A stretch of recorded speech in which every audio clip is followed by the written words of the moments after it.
지난 시간에는 죄로 멸망할 인류를 구원하실 계획을 이미 창세 전에 세우시고 예정하신 하나님의 구원 계획을 기쁘신 뜻대로 주장하시는 자의적인 은혜의 역사를 통해서 모든 인류로 하여금 하늘에 속한 모든 신령한 복을 넘치도록 누리게 하신 창조주의 사랑을 나눈 바 있습니다.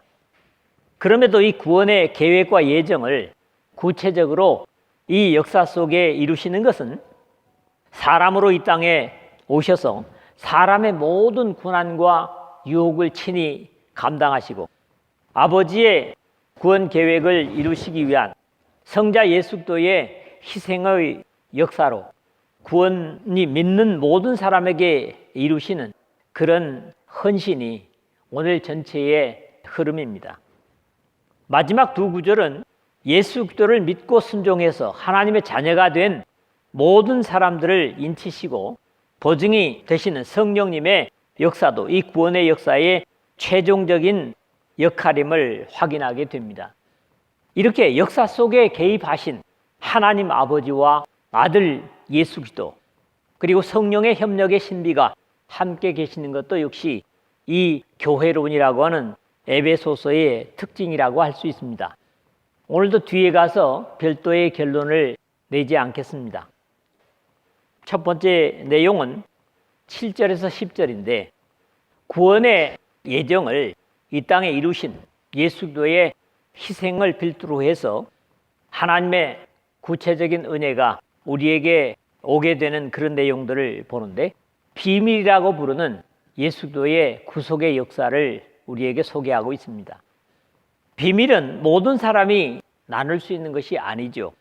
죄인이었던 우리에게 이 구원의 신비를 알게 하심이 하나님의 헤아릴 수 없는 은혜인 것은 하나님 없이는 짐승과 다름이 없는 우리 육신의 사람은 영적인 하늘의 이치를 모르는 것이 어쩌면 당연한 것임에도 아들을 통해서 그 신비를 우리와 나누셨다는 사실입니다. 이렇게 하나님과 원수되어 있는 죄의 사람 스스로는 절대로 창조주를 알거나 만날 수 없기 때문에 하나님께서 먼저 사랑의 손을 내미시고 그 은혜의 역사를 믿음으로 순종하는 자들을 통해서 최종적으로는 4장 6절에 다시 거론하는 것처럼 하나님도 한 분이시니 곧 만유의 아버지시라 만유 위에 계시고 만유를 동일하시고 만유 가운데 계시도다 라고 하여 하나님을 거역한 영계를 포함해서 그리스도 안에서 공의와 진리로 만유를 통일하시려는 보다 깊은 의지를 이루시려는 것임을 말씀합니다. 우리는 그리스도 안에서 그의 은혜의 풍성함을 따라 그의 피로 말미암아 속량 곧 죄사함을 받았으니 성경 전체에서 끊임없이 증거하는 것은 하나님은 선물을 주심에도 모자라거나 부족하심이 없이 풍족하시다는 사실입니다. 다만 그 선물을 주시는 자리가 고정되어 있는데 곧 그리스도 예수 안에서입니다. 그의 은혜의 풍성함이 하나님 자신에게는 엄청난 고통이셨던 것은 자신의 공의를 만족시키시는 데는 반드시 죄에 대한 대가로 형벌을 통해서 대갚으셔야만 하는데 그 형벌을 다른 어떤 존재가 아니라 이 우주 가운데 유일하신 자신의 독생자 예수 그리스도를 통해서 이루신 것입니다. 온 인류의 사죄의 대가를 그의 피로 말미암아 속량 곧 죄사함을 받았으니 8절에 증거하고 있습니다. 이 속량이라는 말이 좀 독특합니다. 아포리트로시스 그런 히라버인데 구조, 해방 그리고 속전을 받고 놓아주다. 그래서 좀 더 그 넓은 의미로는 노예들이 자유를 얻거나 또 죄수들이 석방되기 위해서 돈을 지불하는 속전의 의미를 말합니다. 그렇지만 죄의 속죄는 돈이나 보석으로 불가능하지요. 너희가 알거니와 너희 조상이 물려준 헛된 행실에서 대속함을 받은 것은 은이나 금같이 없어질 것으로 된 것이 아니요 라고 베드로전서 1장 18절에 베드로도 증거하고 있습니다.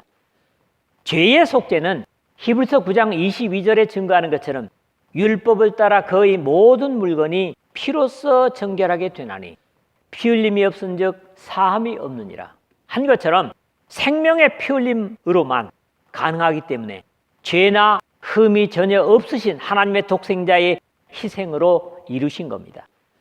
이런 이유 때문에 바울을 비롯해서 이 사실을 한 번만이라도 제대로 깨닫고 경험한 사람이라면 그 하나님 아버지의 사랑에 감동하여 사로잡힐 수밖에 없을 겁니다. 그것은 여기 서 있는 저나 여러분도 마찬가지죠. 결국 하나님 아버지께서 하늘에 속한 모든 신령한 복을 우리에게 주시려는 계획과 예정은 예수 그리스도의 피로 말미암아 이루어진 겁니다. 그의 피로 말미암아 속량 곧 죄사함을 받았으니 7절 하반절에 라는 하나님의 은혜와 사랑의 역사는 이제 이 죄악의 역사에 엄청난 변화를 가져오게 되었습니다. 속죄의 은혜를 통해서 우리에게 끼친 첫 번째 은혜는 바로 8절에 나타난 대로 이는 그가 모든 지혜와 총명을 우리에게 넘치게 하사 하신 겁니다. 사죄를 받고 하나님의 자녀가 된 우리에게 주신 것이에요. 선과 악을 아는 것에 하나님과 같아질 것이라는 사탄의 거짓된 부추김으로 어리석게 범죄해서 어둠의 영인 사탄의 밑에 들어가 어둠의 지혜를 가지게 되어 신령한 것을 분간치 못하는 동물과 같이 되었던 사람들에게 은혜에 풍성하신 하나님은 지혜와 총명을 넘치도록 예수 그리스도를 통해서 채워주셨다는 겁니다.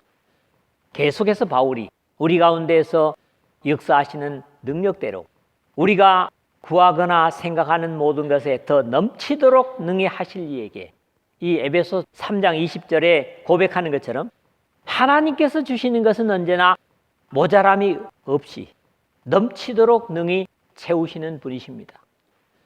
하나님께서 주시는 것은 우리가 쉽게 말하는 대로 째째하거나 감질나다는 표현이 어울리지 않습니다.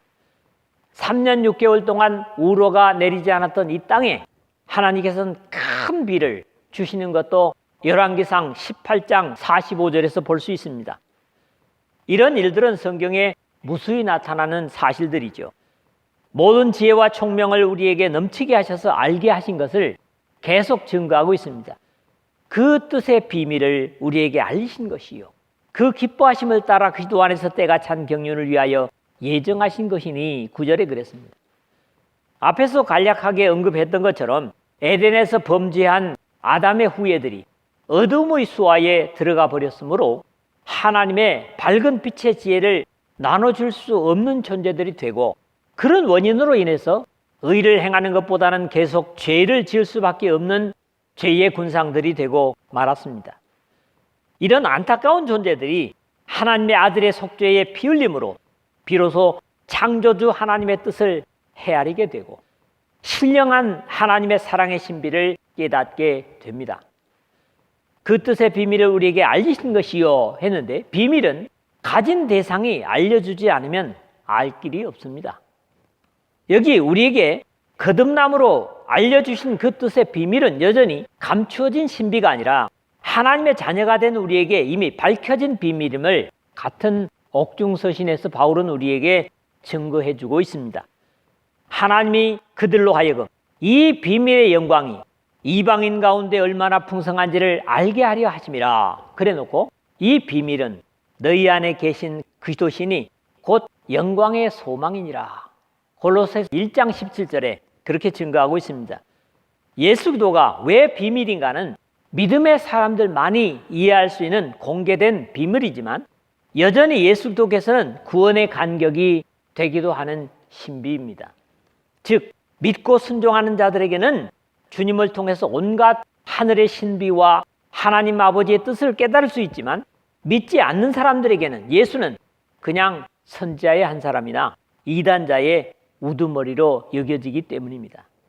그의 기뻐하심을 따라 그리스도 안에서 때가 찬 경륜을 위하여 예정하신 것이니 9절에 그랬는데 그 기쁘신 뜻대로 이미 5절에서 하나님의 선하신 의지를 반복하는 것이라면 앞에서 말했던 하나님의 뜻의 비밀에 대한 설명으로 때, 성경에는 중요하게 때라고 하는 시간이라고 하는 의미로 쓰는 단어가 두 개가 있습니다.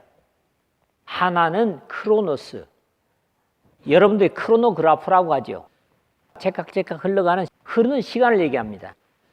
그런데 여기 때라고 하는 것은 카이로스라는 말입니다. 시간, 순간, 시점, 그러면서도 결단을 해야 하는 중대한 시간을 의미하는 말이고, 경륜이라고 하는 것은 좀 독특합니다. 오이코노미아, 본래 오이코스 하면 가정 또는 거처, 집이라는 말이죠. 감독, 관리, 경영, 행정, 그런 말인데 특히 집안의 관리에 사용되고 있는 말입니다. 바울 사도는 하나님의 나라인 교회를 너로 하여금 하나님의 집에서 어떻게 행하여야 할지를 알게 하려 함이니 이 집은 살아계신 하나님의 교회여 진리의 기둥과 터니라. 디모데전서 3장 15절에 증거한 것처럼 하나님의 나라를 가까이는 가정과 가족으로 비유하는 것이 성경에서 그렇게 생소한 것은 아닙니다. 그러므로 때가 찬 경륜이란 하나님께서 기도 안에서 역사적으로 실행하시고자 한 구원 계획으로 이해하는데 무리가 없습니다. 그리고 그것 역시 때가 찬 경륜을 위하여 예정하신 것이라 했는데, 베드로 사도 역시 이 땅에 교회 탄생 후에 같은 예정을 유대인들에게 주고 있습니다. 또 주께서 너희를 위하여 예정하신 기도 곧 예수를 보내시느니 사도행전 3장 20절에 증거하고 있습니다. 하늘에 있는 것이나 땅에 있는 것이 다 그리스도 안에서 통일되게 하려 하심이라 10절에 그랬는데, 앞에서 증거한 예정과 구속의 목적을 증거하고 있습니다. 이 우주를 창조하시고 사람을 지으신 하나님은 이미 알고 계셨지만 또 자기 지위를 지키지 아니하고 자기 처소를 떠난 천사들이라고 유다서 1장 6절 상반절에 우주적인 반란으로 모든 피조 세계는 분열되어서 부조화를 일으킨 것으로 성경은 증거하고 있습니다. 그러므로 예수 그리스도의 구속은 단순히 범죄한 사람을 구원으로 이끄는 것에 끝나지 않습니다. 범죄에 대한 대가를 지불하시는 공의의 성취를 통해서 분열된 우주 질서의 회복을 위한 것이기도 한 겁니다. 로마서 8장 19절에서 22절에 증거를 하고 있습니다만은 19절만 보면 피조물이 고대하는 바는 하나님의 아들들이 나타나는 것이라 하는 것은 단순히 보이는 세상뿐만 아니라 모든 영육의 세계를 포함해서 하나님의 아들 예수 그리스도 앞에 모든 피조 세계가 복종하는 것입니다. 이 사실은 이 에베소서 1장 마지막 절 21절 22절에도 증거하고 있습니다. 또 만물을 그 발 아래 복종하게 하시고 그를 만물 위에 교회의 머리로 삼으셨느니라. 교회는 그의 몸이니 만물 안에서 만물을 충만케 하시는 이의 충만이니라 한 것이죠. 이 우주에는 의로우시고 거룩하신 한 분, 하나님만이 경배를 받으셔야 합당한 질서가 될 것입니다. 영계에 하나님 아닌 잘못된 어떤 세력들이 이 우주의 반란을 일으키는 것조차도 예수 그리스도의 희생의 은총을 통해서 평정케 하시는 하나님의 역사를 우리가 확신할 수 있는 것입니다. 하나님의 은혜의 풍성함을 따라 예수 그리스도의 구속으로 거듭난 하늘의 신비를 맡은 자라는 자긍심을 그의 은혜로 거듭난 우리들은 가지고 하늘로부터 주어진 신령한 지혜와 총명으로 죄악된 이 세상 속에서도 하늘의 백성다움으로 살고 완성될 우주의 통일을 기대하면서 빛의 자녀된 본분을 온전히 우리가 감당해야 할 것입니다. 아울러 이 마지막 시대에 살면서 자연이 재해를 일으키고 정신세계는 부도덕과 마약과 살인 행위들이 자주 발생하는 것을 보면서 절망하지 말고 우리 주 예수 그리스도께서 재림하셔서 복음이 완전히 완성되는 그때를 기다리는 역사의 파수꾼의 역할들을 감당하는 저와 여러분 되시길 주의 이름으로 부탁을 드립니다. 두 번째로는 11절에서 12절입니다. 믿음의 사람들에게 이르는 하나님의 은총입니다. 우리 중 누구도 스스로의 노력으로 하나님의 자녀나 기업이 된 사람은 없고 또 당연히 불가능합니다. 어떤 누구의 제안도 받지 않으시고 예정하신 뜻을 시행하시는 하나님의 은혜로 우리가 예정을 입어 주님의 가족이 되었습니다. 우리가 하나님의 자녀가 된 것은 요한 사도의 표현대로 혈통으로나 육정으로나 사람의 뜻으로 나지 아니하고 오직 하나님께로부터 난 자들이냐, 요한복음 1장 13절에 증거하였습니다. 모든 일을 그의 뜻의 결정대로 일하시는 이의 계획을 따라 우리가 예정을 입어 그 안에서 기업이 되었으니 11절 그랬는데, 구속의 모든 역사들은 어느 누구의 간섭이나 부탁으로 된 것이 아닙니다. 모든 일을 그의 뜻의 결정대로 일하시는 이라고 한 것처럼 이미 앞에서도 5절에 그 기쁘신 뜻대로, 또 9절에 그의 기뻐하심을 따라 라고 선하신 하나님의 의지를 따라 행하심을 지속적으로 증거하고 있습니다. 하나님의 뜻과 결정의 순서가 그리스어 원문에는 바뀌어져 있습니다.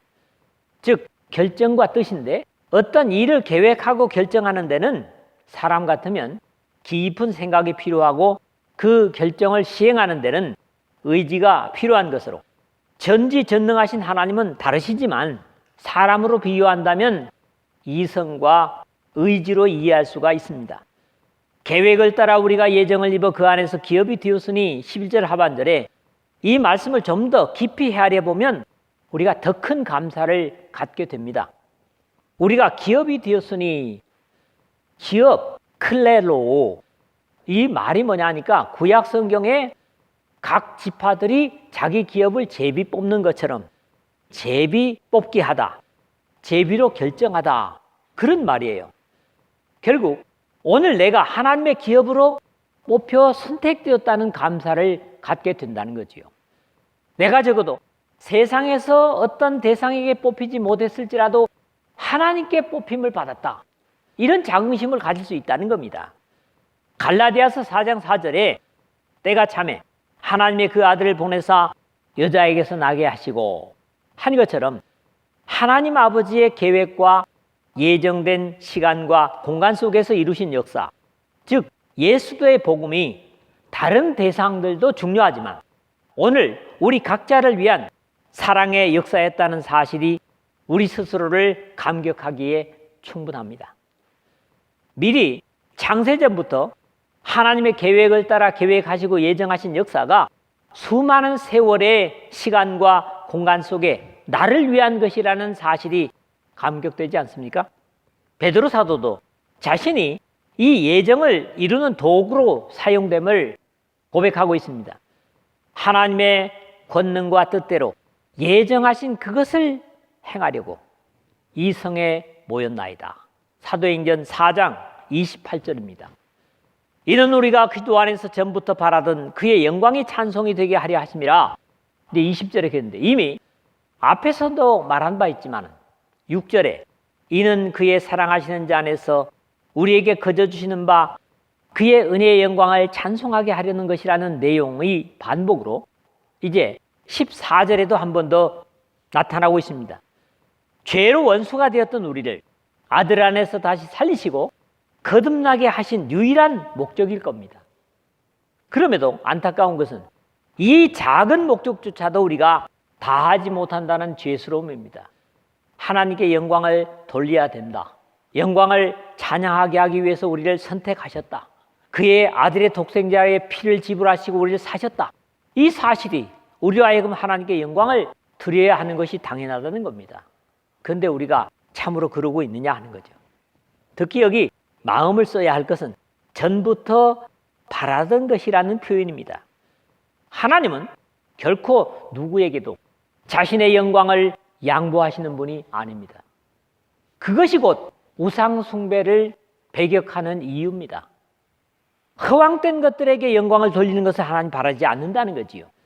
창조주요 구세주이신 하나님 아버지의 위엄과 영광, 그것은 이 세상의 우주 속에 누구에게서도 어떤 것에서도 찾아볼 수 없는 존귀이십니다.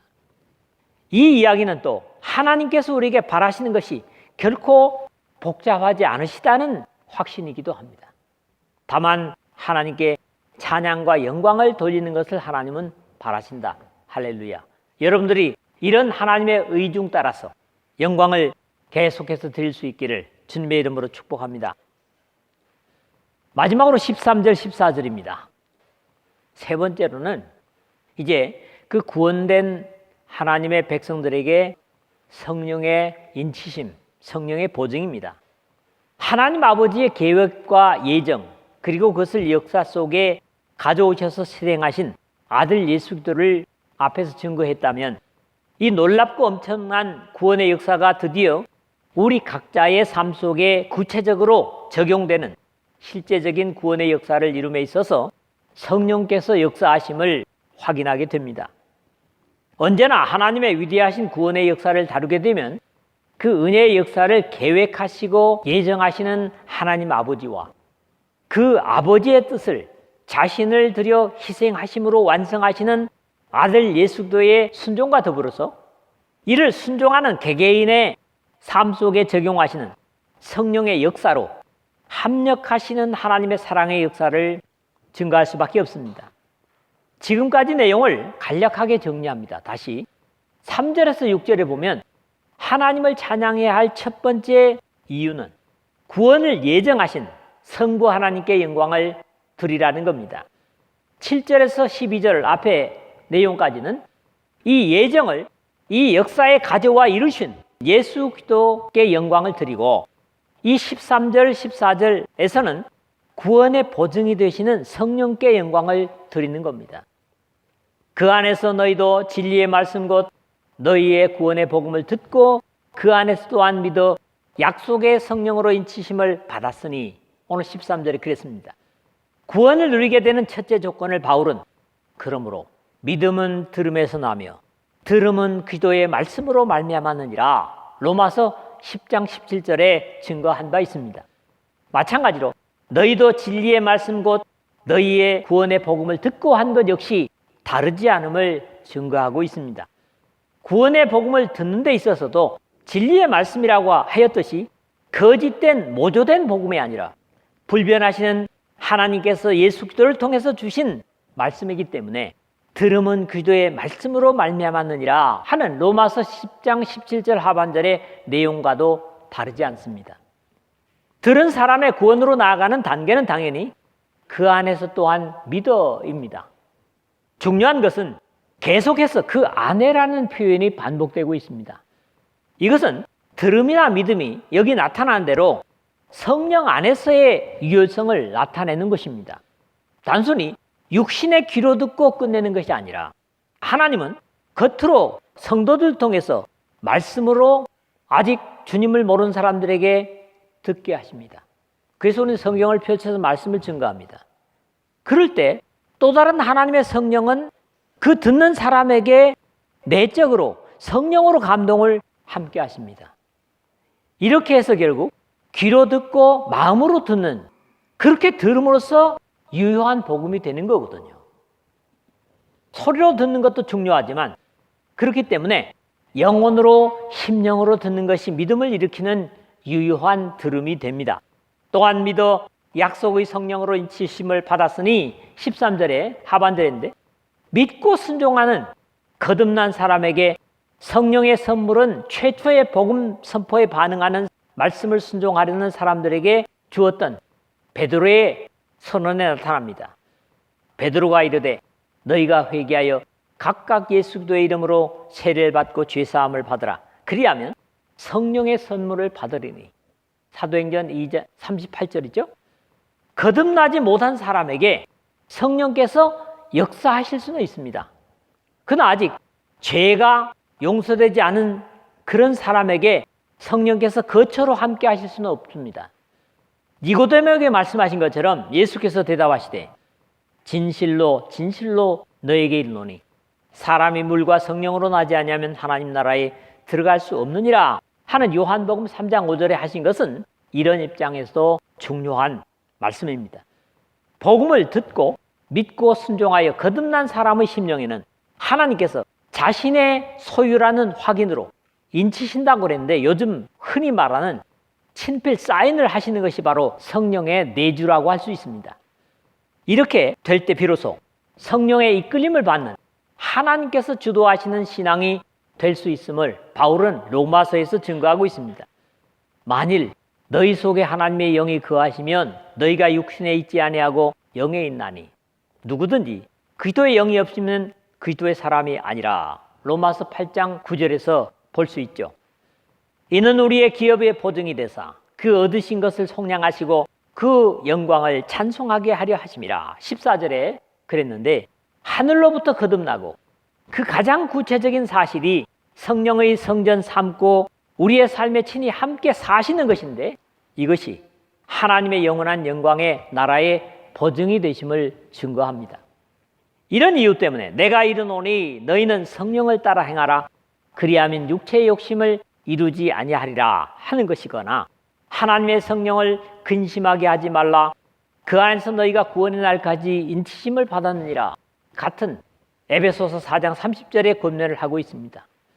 우리는 우리 속에 와 계신 성령을 근심하게 할 수도 있고 또 그분의 의지를 따라 순종할 수도 있습니다. 어느 것이 우리에게 복된가는 여러분들이 잘 아십니다. 이는 우리의 기업의 보증이 되사 그 얻으신 것을 속량하시고 13절 상반절인데 이미 우리의 죄값을 치르심으로 하나님이 자녀이면서 장차 영원의 기업에도 참여할 것에 대한 계약의 확신을 주셨다는 겁니다. 이 놀라운 계약의 완성의 이유도 그의 영광을 찬송하게 하려 하심이라 하는 14절 하반절입니다. 마치 허황되게 왕이나 자격도 없는데 아니 정신병자인데 황제라는 지위를 가졌기 때문에 영광을 찬송하라고 한다면 사실 네로 황제에도 그랬죠. 정신 나간 사람이지만은 영광을 네로에게 돌렸습니다. 마치 북한의 김정은을 칭송하는 것과 같지만은 인류를 위해서, 우리를 위해서, 나를 위해서 하신 일이 놀랍기 때문에 하나님께 찬양드리는 것은 당연한 것입니다.